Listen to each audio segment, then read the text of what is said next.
Die sinkgat het die verbeelding op sosiale media aangegryp en selfs groot skares gelok, maar dit kan verwoestende gevolge hê. Nuuskierige toeriste kan boonop nie meer toegang tot die pad verkry nie, omdat die R16 amptelik toegemaak is. Andries van Sail, eienaar van die Mount Carmel plaas waar die sinkgat geleë is, het aan Een-Nuus vertel die kraak is meer as 100 meter lank. Weens die droogte en daaropvolgende skielike onlangse reën, het die druk op die watertafel die grond laat meegee. Die kraak is baie naby aan die pad en kan tot 'n potensiële ramp lei indien dit intuimel.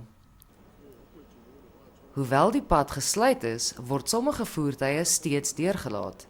Die departement van paaie en vervoer kon nie bereik word om 'n herstelplan te verduidelik nie.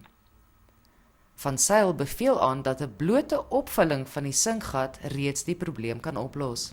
Hoewel hierdie sinkgat relatief vlak lyk, het rotsklimmers bevestig dit is dieper as 30 meter. En elke keer as dit reën, kruip dit al hoe nader aan die pad. Jana Roos, Een-Nuus, Daniel Skuil.